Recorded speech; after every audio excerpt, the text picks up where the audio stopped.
Hello, everybody. Welcome back to ComedIan MTG. My name is Ian. We're doing something a little bit different today. I am making a tier list of all the monocolored commanders in cEDH. Now, one important clarification I want to make here is that this is not technically the full encapsulation of every potential monocolored commander. This is all of the monocolored commanders that have been a deck that I'm aware of that people have tried to make a cEDH viable list. So, I haven't literally categorized every single monocolor commander that has been printed in Commander ever of all time. However, these are all the monocolor commanders that have received basically some sort of cEDH attention over time. And today I'm going to attempt to rank them and present my opinions on why I think each of them are ranked in such a way.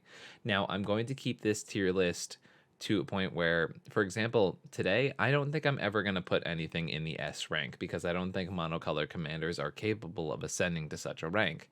However, I'm going to keep adding on to this list. I'm going to try and do this, and then if people really enjoy this, I'm going to go to 2-color archetypes, 3-color archetypes, 4-color archetypes, and all the way to 5. So make sure to leave down in the comments below whether this is something that you actually enjoy and if it's something that you want to see more of on this channel. If this video doesn't do too well and people are not happy with the production of it, then that's fine and I won't continue. But if you do like this, it's really important to make sure you hit the like button and leave a comment down below saying that if you enjoy this video.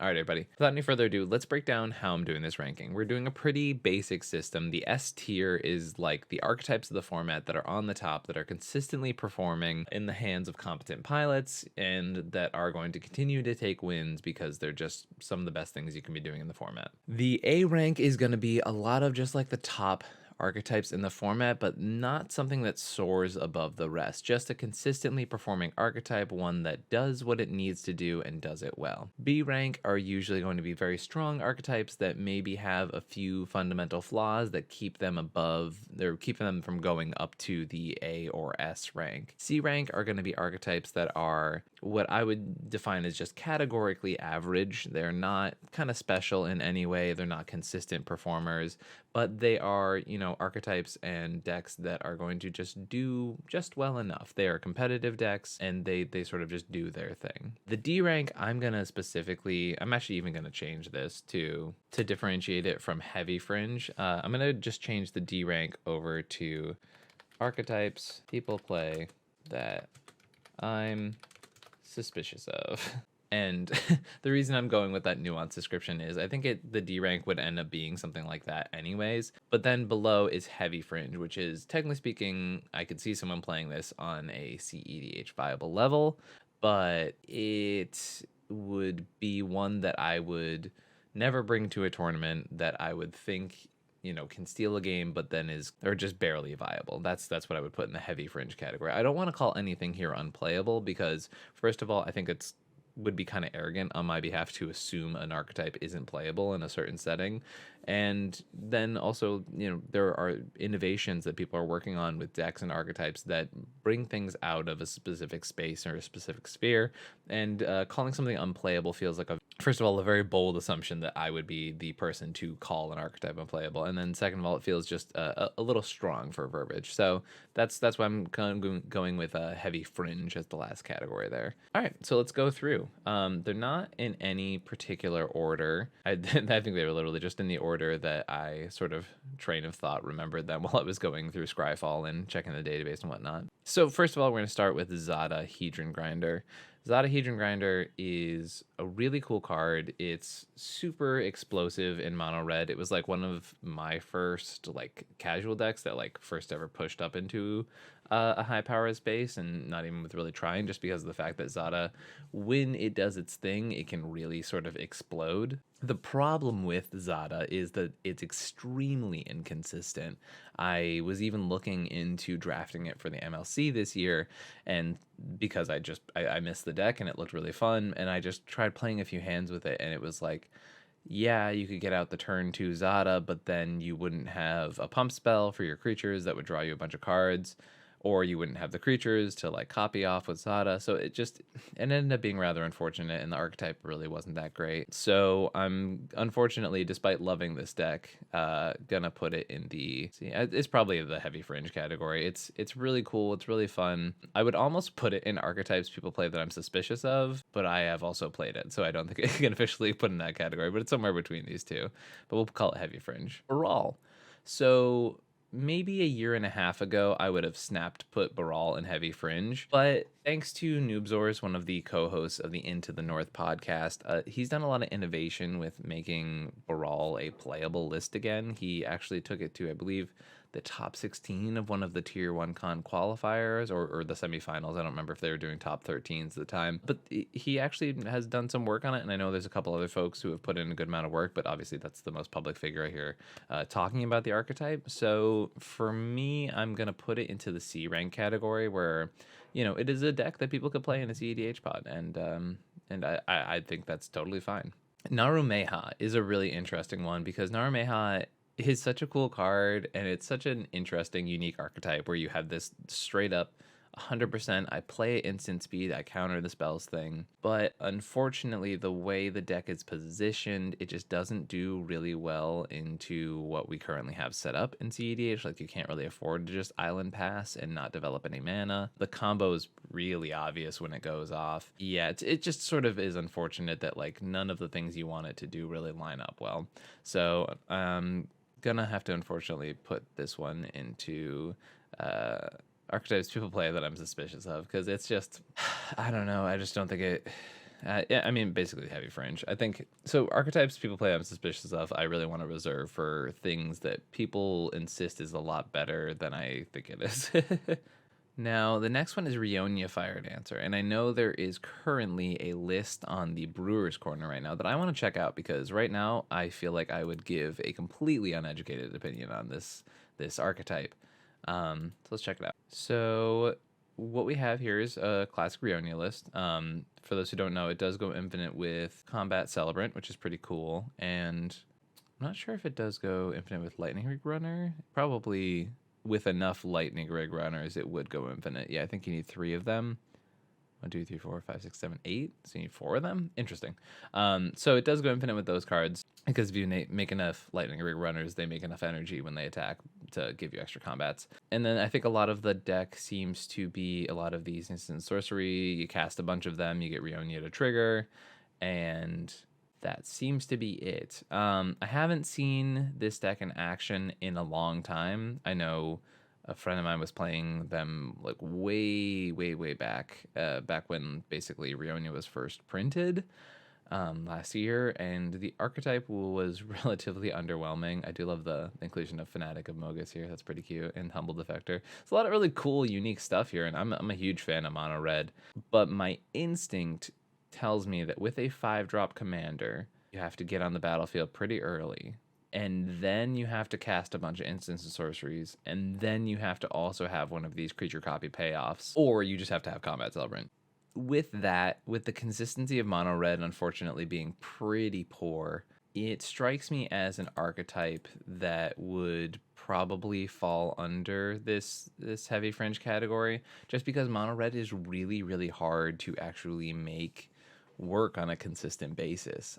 It's just a really hard archetype to consistently have results with, and because of that, it just unfortunately folds to itself a lot, and it's really tough because I am a mono red player through and through. It is like something I truly enjoy, and just in the cEDH space, it is very hard to make mono red decks work. So unfortunately, Ryoni, I think you're stuck in the heavy fringe category for now. So let's talk about Yeva. Yeva is a deck I have a lot of respect for. I know historically it's been a deck that has been sort of like a meme, and people get really excited about dunking on it. But I keep playing against really good pilots on the deck. So for me, Yeva is a deck I think that you can bring to a cEDH pod. If you're playing against really good opponents, it is harder to get Yeva to do its thing, just because of the fact that Yeva does its thing when it's left alone for a long time. It has really not a lot of ways to stop aggressive archetypes. So if you're in like an all turbo pod, Yeva's done. There's literally no way it can win a pod like that.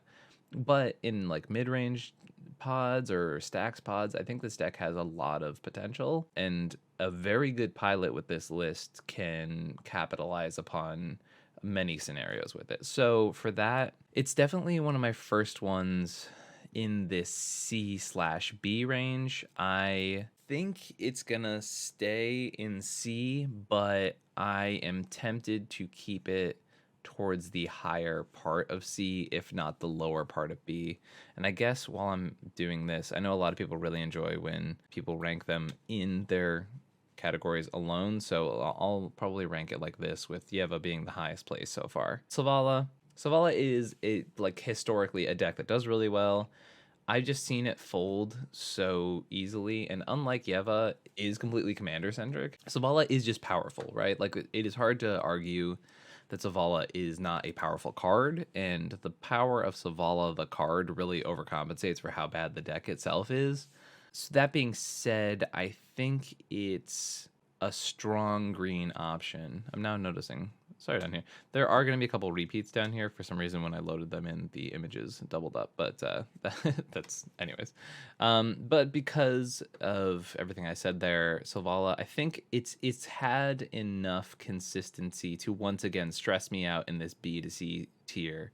And I think what's happening here with this thought process is I want to put Zavala in the B tier, but in my mind, Zavala's in the B tier, Yeva should be too. So I think I'm just going to keep them at the top of C right now. And honestly, depending on the week and the archetype you're playing in or the pods you're playing in, the Yeva Zavala switch could be really either way. These are very close at the top of the C tier. Marwin is a deck that totally fits under the archetypes people play that I'm suspicious of. I know people really like this deck. I think I've just never enjoyed it. I never have thought of it as a threat at the table. I just think it just does its thing, but it doesn't do it quite well, and I'm not usually pretty impressed by it.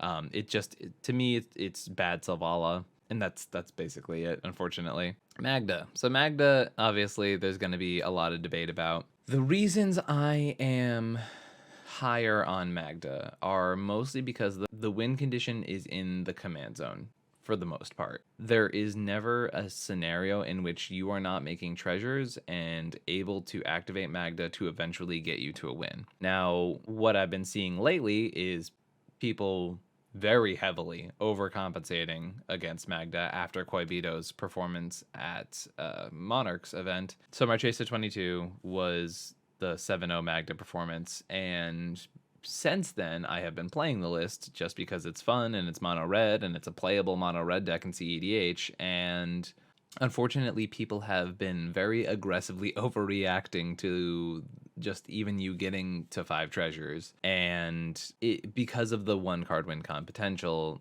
I've seen a lot of overcompensating for Magda's many weaknesses being in mono red. I think now in the current meta, with the way people are reacting to Magda, I would put it in the C rank. But I think overall, I think it's actually strong enough to be a lower B tier commander. I think it's just because of the consistency of what's available in the command zone. I think it's really hard to argue that Magda can do its thing. And it has the most answers of any monocolor deck, in my opinion, period. Because of the fact that you can tutor out cards like Spine of Ishsa from your library to blow up problematic permanents, or you can tutor out Nuvara Hellkite to wipe your opponent's board. And there's just so many different answers that you have available because of the nature of the toolbox commander and because of how well it interacts with artifacts. So, for example, when I talk about Ysan later, it is a monocolor commander, but it doesn't have that relationship with artifacts and therefore doesn't have as much of the flexibility that Magda has. Speaking of Ysan, it's next. So Ysan it's such an interesting deck. It's very weird for me personally because one of my best friends is a Ysan main, just has always played Ysan and played it for a really long time. And I also learned to play cEDH at the LGS that Savant was playing at, who is a huge Ysan fan. So it's kind of weird for me because I've seen a lot of great stuff out of Ysan, even though I know the average pilot doesn't have the same potential to master Ysan. In a mid-range or stacks meta, this deck is very, very good. Very, very good might be an intense way of saying that, but it is a deck that is very well positioned in especially a stacks meta, but very decent in a mid-range meta, especially a mid-range meta where there's a lot of resources being thrown around at the other mid-range decks. And because of that, I think Ysan and the toolbox nature allowing it to, once again, just like Magda, have that consistency in the command zone. I am very happy to put Ysan in the B tier, one, because it literally is just a meta buster, and I think because of Magda's current position in the format, I think Ysan just beats it out because of the fact that a good Ysan pilot, now to be clear, a bad Ysan pilot brings this deck to heavy fringe, right? But a good Ysan pilot this deck to several victories. Like, for example, my friend who, once again, Ysan main, like top 16 a tournament during Flash Hulk era with Ysan. So like a good pilot can perform well with this deck, and I think it's actually pretty underrated in general. Now, going from an archetype I think is underrated to one that wholly fits this category of archetypes people play that I'm suspicious of is High Tide Jace. And it's tough because High Tide Jace Jace Vryn's Prodigy is like one of my favorite cards of all time. It's just well designed. It was an absolute menace in standard, and it's just really cool. The fact that it's a merfolk looter that, you know, gives you flashback potential. I play it in a lot of archetypes people don't play it in. It's a really cool card, but that being said, as a standalone commander, relying on high tide win cons, really having the commander just be there for its flashback ability with high tide, it's pretty underwhelming. I'm not a huge fan of it, and I know a lot of people played it historically, but it's pretty inconsistent and pretty underwhelming, so there it is. And also, right now in the meta, High Tide is just so poorly placed because it's just worse than Turbo Adnaz and loses to all of the same type of hate, maybe a little less in the artifacts, but still unique cards like Candelabra and things like that, so rather unfortunate at the moment. Doretti Scrap Savant. This is a card I think it has so much potential, but I just feel like there's something missing. And it's so frustrating because I think it's such a strong card. Its ability is pretty crazy. Like, it's a Goblin Welder in the command zone. But you're limited to mono red, so you don't have really cool payoffs like Bolas' Citadel. You're also limited to the amount of things that red can entomb. Luckily, we do have cards like Goblin Engineer, which is pretty cool. But it's really hard to call this card good enough when the people have frequently had their lists removed from the database. And once again, not that that's the end all be all, but like there is a reason that's been happening. It's because the deck just can't really keep up very well. And Dockside is also just a nightmare for this deck. It obviously is insanely bad against it. With all that being said, this is one of those that is either the top of heavy fringe or the lowest part of C tier. And I'm going to put it in the lowest part of C tier because I have hope that someone makes it better someday. It's not there now. Definitely not. But someday, I hope someone makes it better. Holiday Garden of Thraven is a commander people have tried to make stand alone and do its thing. It's one of the best hate bears of all time, but it does not translate well into cEDH as a standalone commander. I think you need to have your win con for mono white in the command zone for the most part. I don't think you can afford to have a hate bear in the command zone, and that might just not even be for mono white. That might be in general. Like, I think the position of stacks decks in cEDH is that you need your win con in the command zone, not just another stacks piece. It's the reason why decks like Lavinia have trouble. So people have tried Thalia. It's pretty obvious that it doesn't work in general. I'm going to put it in archetypes people play that I'm suspicious of because people have tried it, but to be honest, for me, it's the bottom of heavy fringe. So both of these would be appropriate descriptors, and I'm just gonna put it in that category. Next off is Asshai. It's a mono green deck that I feel like actually hasn't gotten as much work as it should. Like, it's weird because it's the payoff for all the green decks now, and even some two-color decks is like getting Asshai loops going. And I did build up a list at one point. You can actually see that gameplay here on this channel, and I can leave a link for that. It's a pretty decent commander at like getting what it needs to get done. It's a very strong card in the 99. Like, there's really zero doubt about that. So I guess the question is like whether it's better in the 99 or better in the command zone. I think the archetype is good enough that I'm comfortable putting it here above Doretti in the C category, because there's so many ways you like stumble onto infinite mana multiple times, and then all you really need is an infinite mana outlet, and you just do the thing. And because of the amount of layering of infinite mana, I think that's one of the reasons that the card is very strong, is because there are just so many cards that accidentally go infinite with it. You just need that outlet. So for that reason alone, I think Asshai is worth putting in that C tier. Goto, you will always have a special place in my heart. Goto is my my drunk cEDH deck.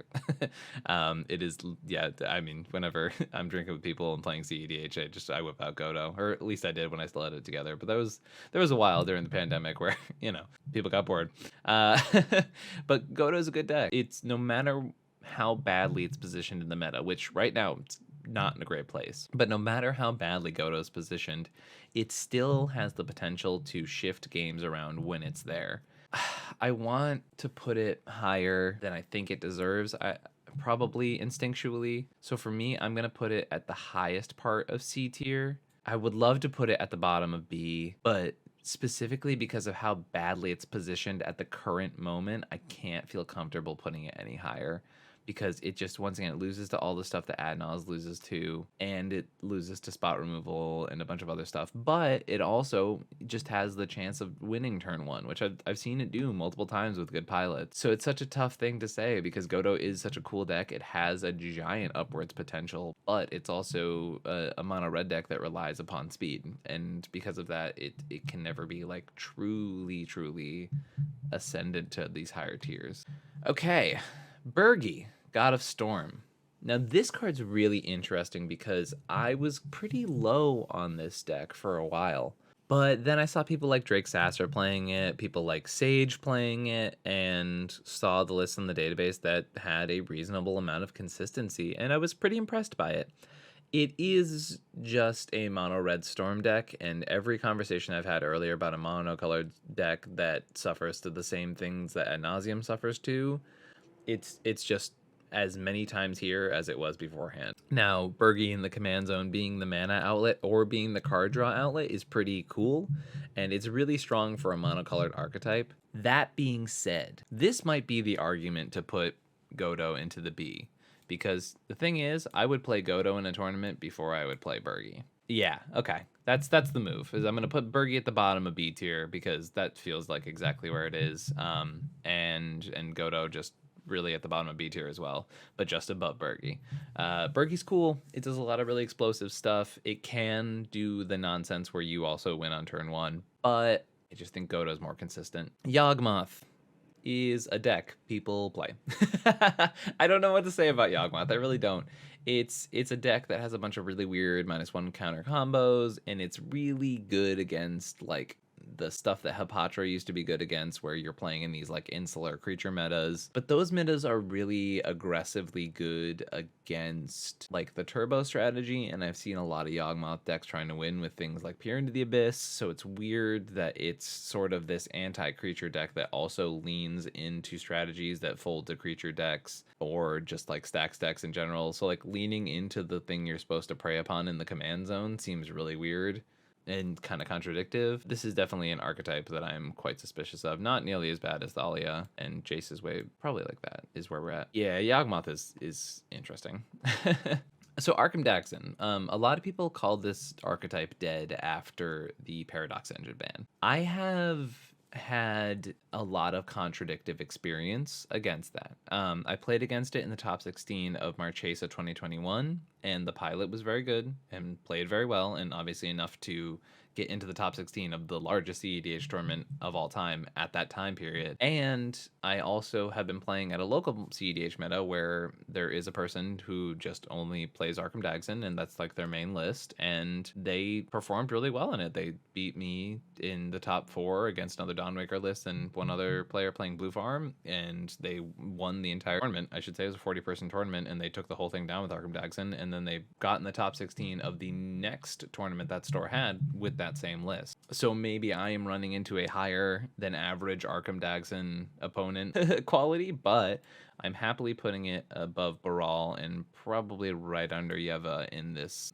C category. I think that feels pretty accurate to me. It's the same thing we talked about with Ysan. It's the same thing we talked about with Magda. The consistency in the command zone really does add a certain aspect to it. Man, Bergie in B feels really weird to me, even at the bottom of B. I think this is what I'm going to do. I'm going to swap Zavala up and put Bergie here. That feels about right. I'm going to keep moving stuff around as I add more cards, because the more decks I put in each letter category, the more I solidify the idea of what I want that letter to represent. And Bergie being in the B tier feels really sus to me. Calfnet the Mindful. So this is one of my first cEDH decks. I guess not one of my first. This is one of my first cEDH brews that I spent a lot of time on that the community left behind. I talked a lot with Sick Robot about this because he was working on it at one point. So it can't attack unless you have 7 more cards in hand, but it basically has a infinite blue mana outlet in the command zone. You draw a card, then you can return a land you control to its owner's hand. So the returning land part is also kind of interesting because it also allowed you to play Mystic Sanctuary loops where you would, you need like 9 mana, right? But you could play an extra turn spell, bounce, draw a card, bounce a land back to your hand. You would bounce the Mystic Sanctuary. You put the Mystic Sanctuary back on the battlefield, putting the extra turn spell back on top of your library. And then you would just repeat this loop over and over again. The rest of the deck was like this mono blue control style list that, didn't play to the board too much, but had a bunch of value. You were consistently trying to get consistent ramp pieces in your blue archetype because you wanted to get up to that 9 mana for the turn loop, or you wanted to, just get an Isochron Scepter dramatic reversal thing going and just draw your entire deck. This is unfortunately in the heavy fringe category, probably around the Naru Rionia space. Man, I don't know how good this Rionia list is, and I think it's throwing me off because I want to put Calfnet around the Naru space.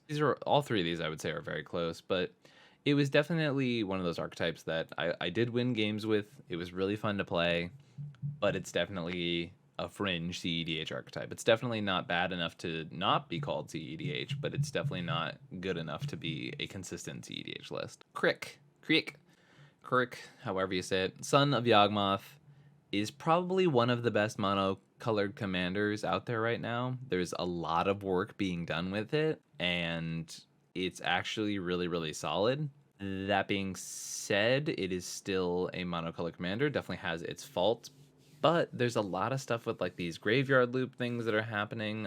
There was some players who, I know someone top forward a tournament with it, with Playmax, and I know there was a player who went almost undefeated in the Playing with Power League playing this deck. So it's been performing really well, and it's a deck that will catch people by surprise. And if you assemble your win con, if you get a certain amount of pieces going, people don't really know how to interact with it or the best way, and it's uses a lot of creatures a lot of the time, so it's actually pretty hard to be able to interact with just in general. So that being said, I think I want to put this at the bottom of A tier or the top of B tier.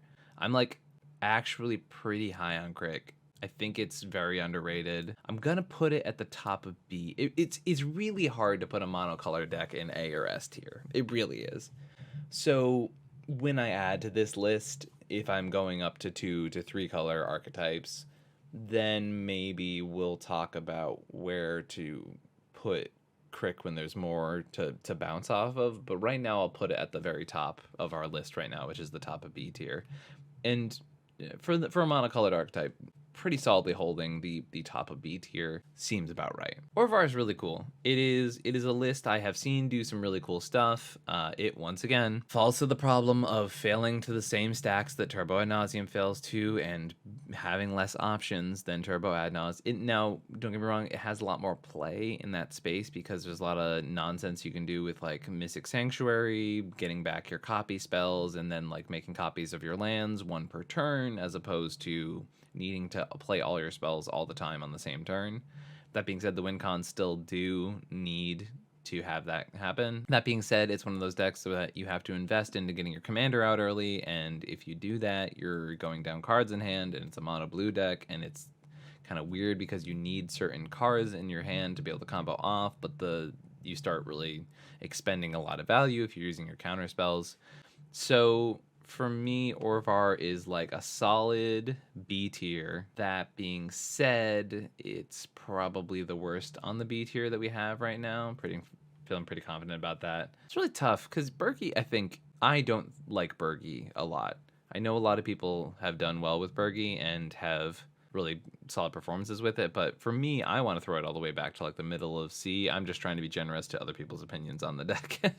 So Urza is going to be one I know is going to cause controversy. I think there are decks here that I would play over Urza that are already ranked by a significant amount. That being said, Urza is obviously, like, it's hard to deny that Urza is a strong commander. It leads a strong list. I think with the printing of Displacer Kitten and Reality Chip, there is now actually room for non-Polytyrant Urza lists in the format. I would rather bring Crick to a tournament right now. There's actually a couple of commanders on this list that I would rather bring to a tournament right now specifically, but I think given all the new spice in Urza and the fact that that hasn't really been explored, I'm comfortable putting it right behind Crick as far as like top end of B tier. And then for those who are going to ask, like, I guess why Urza is an A or S, it suffers the problem of just like running out of steam a lot of the time, where you only have access to 2 wheel effects and you're not allowed to play creatures in the normal version. So, you know, if you're tutoring for your Trinisphere or your Winter Orb, sometimes that's like by the time you play Urza, dump a bunch of artifacts out and tutor for your Winter Orb. That's your whole hand, and then you're kind of hoping that you hit a card draw spell, and that's not really a consistent, it's a consistent board state to end in, but that's not a consistent way to win games. So because of that, Urza tends to suffer in the longer game, and the activated ability isn't worth anything. It's a very bad activated ability, and most Urza pilots will tell you that. It's like a desperation move to activate that. Emery's such a cool card, but it's so bad. It's bad because of the fact that everything Emery wants to do folds to every single piece of hate that people play in cEDH. It folds to graveyard hate, it folds to artifact hate, it folds to curse totem effects, it folds to cost increasers, things like Thalia, it folds to, I think I already said graveyard hate, it folds to rule of laws, it folds to spot removal, it folds to stack interaction. That being said, it's a really cheap commander, comes down early, can do some broken things, but it's not great. It's probably just under Ryoni in the fringe category of you can bring it to a cEDH pod, but it's just not going to give you any sort of consistent results. It's not going to get you your 25%. It'll probably be closer to, 13. God Eternal Calfnet is a deck I think people don't brew around with enough. Clearly I have a bit of a Calfnet affinity. I was one of the very few people playing the Mindful Calfnet, but not even when War of the Spark came out. For like a year or two afterwards, God Eternal Calfnet had like a relatively active Discord. Unfortunately, the community kind of stopped investing time into this specific commander. It's really cool. It does its thing really well. You need a Scroll Rack or a Jace, the Mind Sculptor, to like start the infinite turn loop. There's a lot of like insane stuff it can do with making certain spells cost only 2 mana that like draw you 5 cards and stuff like that. So it's a really cool deck. I think it's better than Doretti. I would just put it here like the bottom of C tier. Like I wouldn't be offended by anyone showing up and playing this deck. It's more consistent than some of these fringe options, and it just does its thing. Maybe people will say that I'm ranking this too highly, but I think it does enough cool stuff and powerful stuff that it deserves to be right there. And the printing of Jewel Lotus was very nice to this deck. Time to make people upset. Olaf Fiddlebunder is a deck that I think is bad.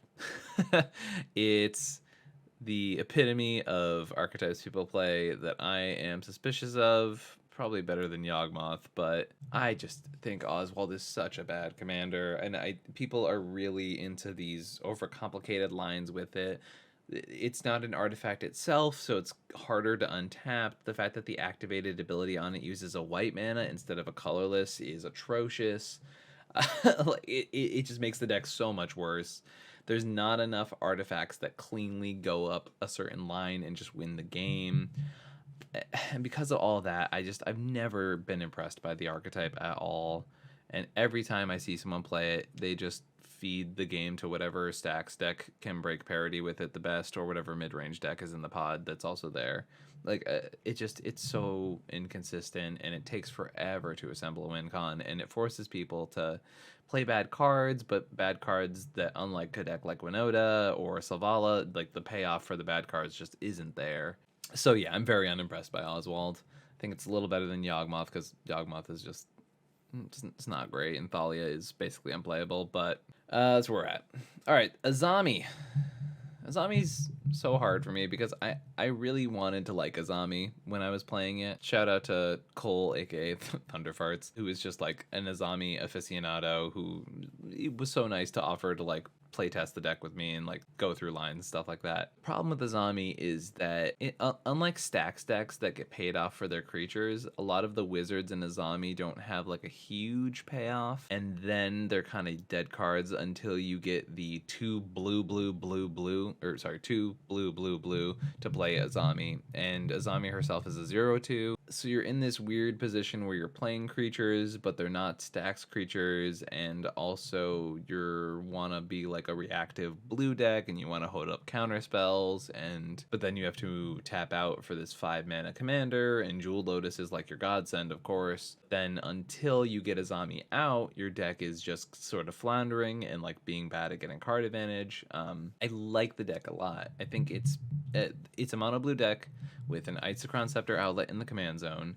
It plays powerful wizards, it plays powerful cards, but there's a lot of things that I was really excited about with this deck that in testing were really unfortunate, because I think it's a really cool deck and I think it's pretty good. It's definitely a C tier commander for me. It's close to Asshai, probably better than Calfnet, just because of its win con being cleaner. Also, Paradox Engine ban was a huge hit to this deck. Oh, Displacer Kitten is now a card. That makes this deck more interesting, because now you can flicker, because the wizards don't need haste. You know, you're not drawing a ridiculous amount of cards, but every time you cast a non-creature with Displacer Kitten and Azami, that draws you a card. Honestly, for that interaction alone, and Azami getting even more cards that I really just want to be good in this deck, I'm gonna put it above Asshai. But it's like definitively a low C tier archetype. I like Azami so much. It's such a cool card. It makes for a really interesting deck. I just wish it was a little stronger. Okay, so I've noticed that a lot of my mono white decks are towards this half of the spread, and this is where I have a feeling I'm gonna, to some people, bring up some hot takes. I think mono white's a really strong archetype. Maybe I hang out with Charles too much. Probably I do, but really good pilots can make mono white really good. The problem is the skill ceiling for those is super high, but the skill floor for those is also super low. So a player who doesn't know what they're doing playing a mono white archetype will make them seem unplayable.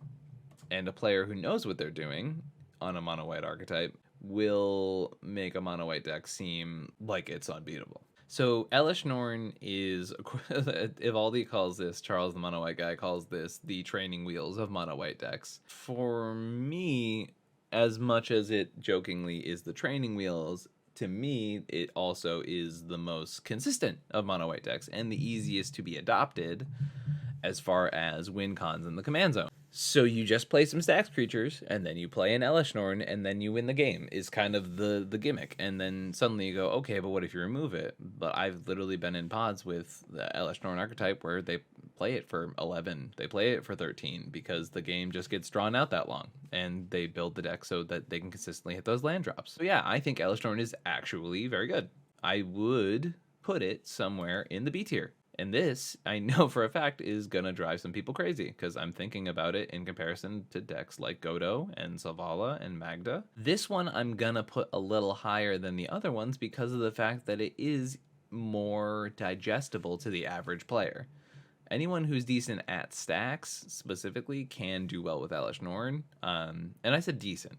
There's going to be decks that we talk about later where you have to be a really good stacks player to be good with them. So Elesh Norn, to me, is somewhere in this Magda space, Goto, this area, just like in the middle of B tier, which I know is going to kind of drive a lot of people crazy that I said that. Right here. And the reason I think it's better than these three right now is because in the meta we're currently playing in, there are many like triple turbo pods and things like that that if you land the right stacks piece on turn 1-2 will just fold as soon as the game starts. And then if you keep playing your stacks pieces that continue to slow down that archetype and then curve into an Elesh Norn eloquently, then you just get wins. And I think Elesh Norn's actually a lot better than people, take it for.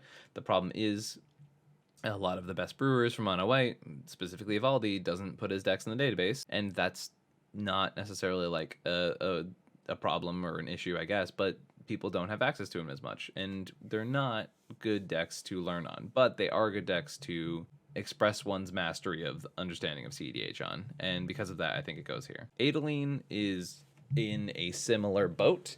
It is a little different than Elesh Norn because it doesn't have the creature hate on your opponent's side, but it comes down much earlier than Elesh Norn. You get to avoid having to play Mana Rocks because you can play cards like Stony Silence and Null Rod, but you don't have to worry about casting your 7-drop commander, and because of that, Adaline kind of gets around that problem. I actually think this is a very underexplored mono-white option. I think it's a playable mono-white option. I am actually sleeving up a list in between recording this video and editing this video of this archetype, and I'm excited to test it. It has the potential to be better than Elesh Norn. I haven't put enough work into it, and I know the other person, Josh of Mind Muscle Magic, has also put a lot of work into it, but I don't know that the results have been definitive enough where I'd feel comfortable saying it's better than Elesh Norn, even though that I hypothesize it is.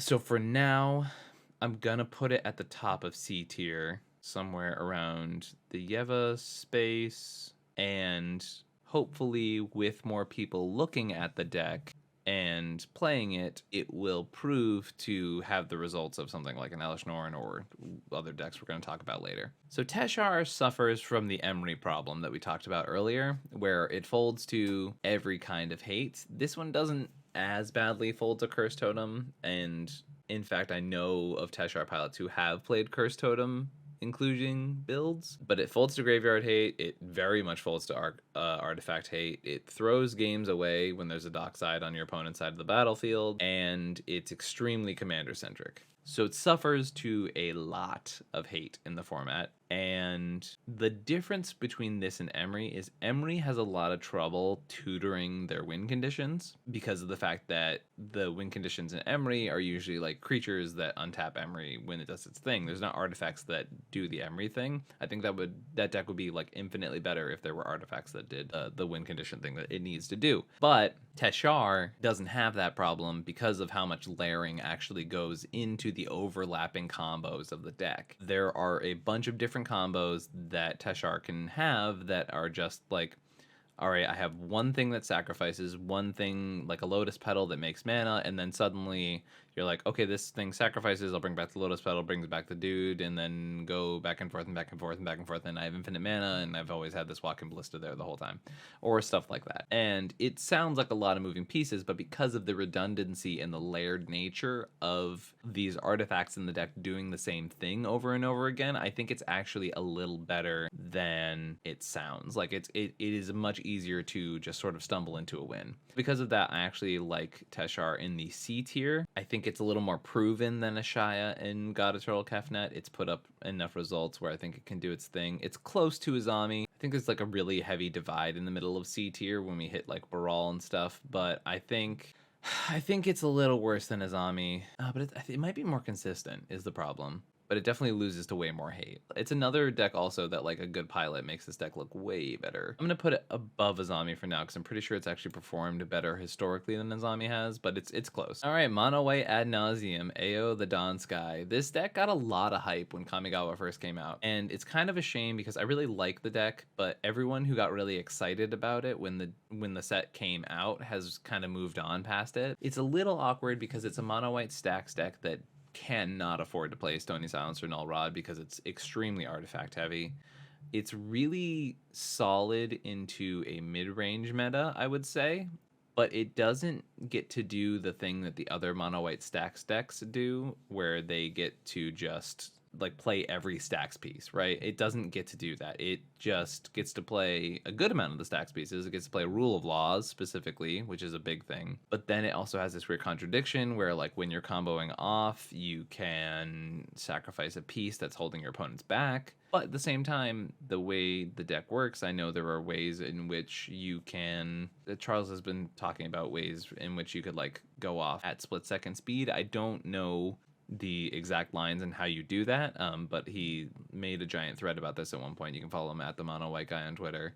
And I mentioned him enough in this episode where I'll leave his Twitter and link down below. But it's just worth noting that this deck has a lot of really weird stuff. It, like, for example, once again, it can go infinite. Bringing your commander back from the graveyard infinitely is a thing you can do pretty easily, and you can do it through a Rule of Law, which is pretty attractive as an option for a stacks deck. So I think the deck is still technically underexplored. I think it has a lot of positive potential, and for that reason, I'm gonna bring it up here. It has the potential to be way better than everything in C, but it hasn't been proven enough to be, so I'm going to put it right here above Adaline. Rest in peace, Michael Levine's love for this deck. This is Helios Suncrown. I have a very high opinion of Helios Ballista. I think it is a strong archetype. It is a deck that like does its thing, and it does it very, very well. It folds to both Curse Totem and Null Rod, which is rather unfortunate. But for a lot of the game, you get to really just play these one-sided stacks decks, and then at some point, you get to go, okay, I'm going to tutor my Ballista with the plethora of easy ways that like Ranger Captain, Captain of Eos, like all of these cards that just sort of accidentally tutor walking Ballista, Scrapyard Recombiner, or Recruiter of the Guard, or like I can keep going on. Like there's an insane amount of cards that just grab your Ballista out of your library. So you get to do that and just have this one card win condition with your commander in the command zone while also playing a very oppressive stacks deck with the ability to have a lot of just sort of value advantage generation with Heliod's static ability, like the ability to give things lifelink so that your life total is not really in danger, and be putting more and more 1/1 counters on your creatures so that when you're doing that, you're creating a larger and larger board state, means that you really don't have to go for the combo a lot of the times. You can just beat your opponents down with this deck. Now, it does lose to things like Winota pretty easily, but it also has the chance to sneak out a win underneath the Winota, because that's an... So this ability to have this stacks archetype that is slowly chipping away at the table and slowly oppressing the board while also having the option to just be like, 6 mana, I win the game, definitely has a lot of upside there. The very high on this card in this archetype in comparison, I think, to the overall community. That being said, I'm also very aware of its flaws, and aware of the fact that, you know, some of the most dedicated pilots to the deck, Michael Levine specifically, you know, isn't even playing this list anymore because he's moved on to Rocco, right? So there are exceptions to be said, but I think this deck's really strong still, and I'm going to put it just above Elesh Norn because of the consistency of having that one card combo in the command zone, despite not being able to play the same level of stacks that Elesh Norn can. The Elesh Norn's placement is probably my hottest take on this so far, and even I'm, you know, questioning it. Orvar also being so high is another one that I'm maybe a little sus on. Orvar might need to be lower. That's okay, we'll figure that out later. All right, Fibblethip. Basically my first cEDH deck. I like played a budget Una deck at one point, but like Fibblethip is the first deck I got to actual reflection of the database cEDH deck. I love this deck so much. It's very silly. I get to, like, I used to go around my games where I'm being like, I just beat the local cEDH player with Fibblethip, and like that always made me feel good. But basically, for those who don't know, you get Proteus Staff and you activate it targeting Fibblethip. You rearrange your entire library because he will be the only creature in there. When he comes out of your library because of Proteus Staff's ability, he will draw you 2 cards so that you basically make your entire deck into a 100-card Doomsday pile. And you win through a silly amount of ways, usually just like Isochron Scepter and then like Infinite Swans or mill your opponents out or something like that. The point is, you stack your entire deck, you win the game with 1 activation of Proteus Staff. You're in blue, it's easy to tutor, but the rest of the deck is kind of like, you can't play creatures, which is really hard. You just kind of play counter spells and control until you're ready to go Proteus Staff Fibblethip and win the game. But once again, so many things we've mentioned here, it loses to any sort of tax effect, or it doesn't lose to to tax effects, but it's very badly hurt by tax effects because it counters your counter spells. It makes your Doomsday pile way more expensive. It loses to artifact hate because you can't activate your Proteus staff to stack your entire library. It doesn't really have a good backup win con because you can't play creatures. It's just a really fragile deck, which sucks because it's a deck that I have a lot of fondness for. I even went back last year and like tried playing it again just to generate some content, and I just remember like losing over and over and over again with it, and like trying to get a single win so I could have it on video and like show how the deck actually wins. And I just remember giving up at one point because I was like, I literally can't find a win with this deck. So unfortunately, that being said, it's, as much as I love that silly one-eyed man, it is on the lower half of the fringe archetypes, unfortunately. You know, much love, Fibblethip. You will always have a special place in my heart, but we're not gonna be a high riser on this. All right, so Heliod, God of the Sun, the actual OG Heliod, the Charles mono white guy special. How do I actually think this deck is? So in the hands of Charles, I would put this in the A tier, right? Pretty easily. I think that's like without a doubt. But what is it in the hands of the average player?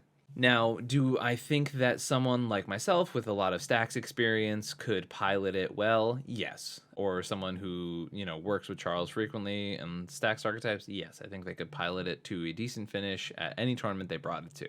But does that mean that the archetype is good enough to be considered a high-ranking deck? I don't know. Is actually the short answer here. I do not know. I am actually quite impressed by this build. I would bring this deck to a tournament at some point, maybe with a few swaps. But what does that mean for the deck overall? Does that mean it's good enough to be a B tier commander? Is it better than a deck like Adaline or stuff like that?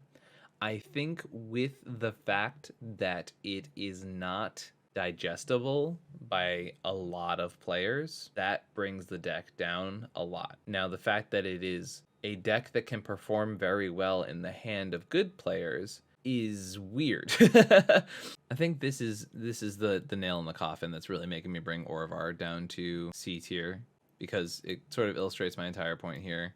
Might be worse than Yeva. I don't know. I'll leave it at the top-ish of C for now. But let's place Heliod. With the upper potential of this archetype and the ability for it, unlike any other mono white stacks deck, it has optimal matchups into basically most of the existing archetypes. This version is a little worse into stacks. So if you're in a triple turbo pod, this deck will not do as well as you might want it to. But that being said, this is really good against the things that normally beat stacks deck. I've noticed that Heliod beats on decks like Winota because it has Elish Norn and multiple board wipes in the deck. It has a lot of strong hate bearers that stop decks like Protean Hulk, which is, you know, Protean Hulk archetype in general, which is something that decks like Winota have trouble against. So because of the fact that it has a very good matchup into a majority of the field in cEDH, despite talking about, once again, those triple turbo pods, I am actually going to put it at the bottom of B tier, with the bottom of B tier representing, in most people's hands, it's C or even fringe, but in competent pilot hands, it's a high B to A, and that's why bottom of B. And I will be very uncomfortable moving it from the bottom of B, even if I add 2, 3, and 4 color decks or 5 color decks onto this chart. But this is it. This is my super official, definitely not questionable at all, even slightly, ranking of all the monocolor commanders in cEDH. Tell me if you enjoyed this video. I hope it provided a lot of insight into the way that someone who plays a lot of cEDH thinks about these decks and their position in the current metagame. My hope in this video was not just to be like, this is the definitive ranks, but also to really focus on the discussion around why these archetypes fit into certain spots. If you like this, please make sure to hit like, leave a comment below. I'm always trying new stuff with this channel, and I really hope you all can enjoy videos like this. Thank you so much for watching. If you're feeling extra generous, please check out patreon.com/ComedIanMTG, where you can get benefits such as your name in the comments, a full deck tech for a commander of your choice, and things like that. I am playing a tournament this weekend, and actually my patrons were the first people I asked what deck I should be playing. I'm actually going to post a poll later this evening on what deck I'm going to be playing, and patrons were the first people who were able to make suggestions on that poll. So thank you so much for watching. If you're feeling generous, check out that Patreon. Thank you so much. Have an amazing week, and I'll catch you guys next time. I can feel the blood creeping up from the heathens. Got will, got fight, got pride, got reason. If they wanna go eat, then you know I'm gon' feed them. If you're coming for me, hope you're ready for a demon. I got eyes in the back of my head, I'm seeing. Take me for granted.